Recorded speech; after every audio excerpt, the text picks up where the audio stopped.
everyone, welcome to the post-game show. That was a crazy game. Now I don't know if people are going to love this game or hate it because the Orcs we both kind of turtled. Yeah. But it was no man's land. It was the least orkiest battle I think I've ever seen because all of the Orcs stayed, for the most part, out of that 24-inch bubble.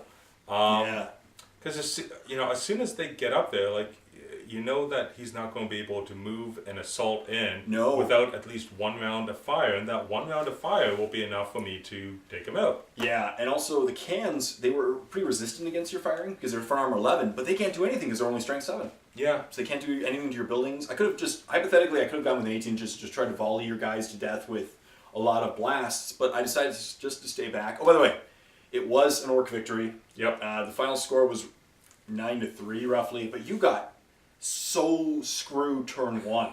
Yeah. And you got a good warlord trait. Yeah, I got the best warlord trait that you could have gone. I got to discard all of my crap and get new crap. And your first card hand, I think it was one card you could have gotten, 5 you couldn't. Yep. And I thought, starting off with 2 of the 6 objectives, that's not bad. So discarded everything, got an entirely new set of crap. Yeah.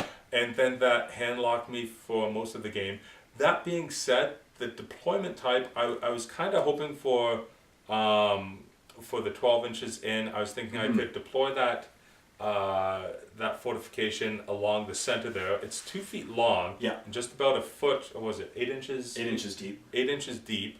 So I thought I might be able to hold on, because it counts as 4 different buildings. I thought I might be able to hold on to the 2 side objectives, have one behind or on top or whatever, basically control a board half and really make him come to me.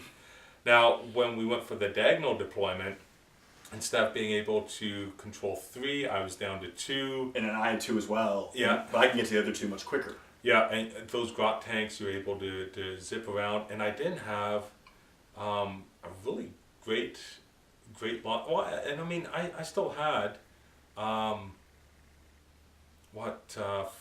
missiles and 5 las cannons and a missile. I was rolling invols and cover saves hilariously today. And some of the dice, I mean, you really try to recognize it's a game of dice. You're going to have good dice, you're going to have bad dice.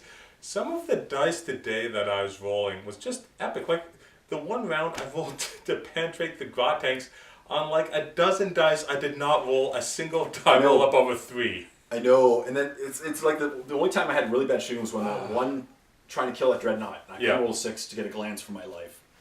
But yeah, and that's unfortunately like our lists. It was stupid of me to move my troops out of the objective. Plus, my warlord trait was if my warlord or squad controlled any objective, it counted as 2 points. So I kept them in the center of the table, hoping that if I got any of my 3, I could just shift them over for 2 points at a time. Yep. And your threat range was really 24 inches, and within 24 I was dead. Yeah. But past 24, you had very little to deal with me. And it was a very black and white, like you're saying. 24, if your toes over that 24, that toes getting removed and anything that was connected to it. But the guy standing behind you, I'm not touching. No, and that's what I was doing. The Grottings especially, because that many shots could kill they're only 10 around. Yeah.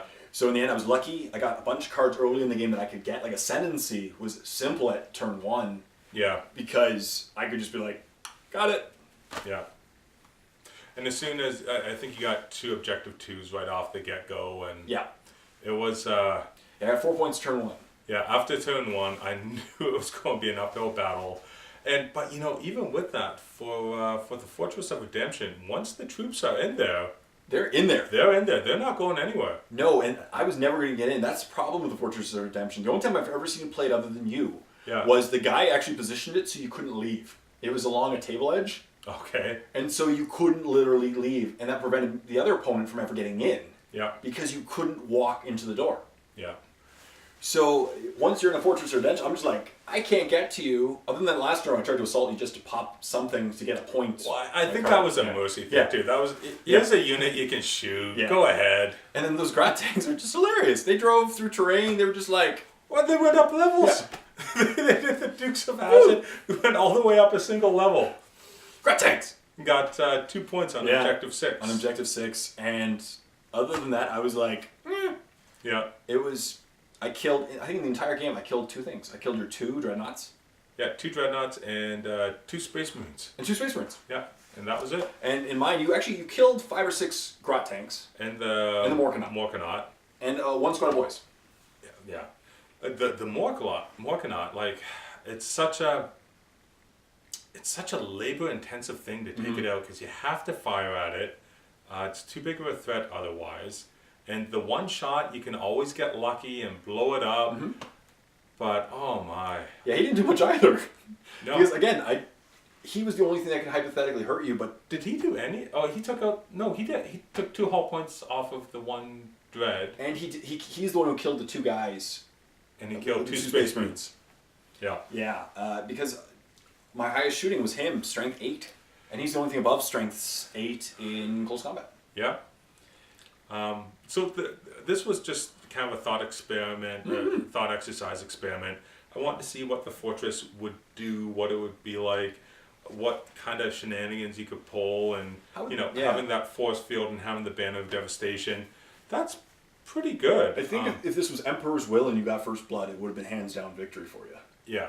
But unfortunately, most other scenarios, it was hard.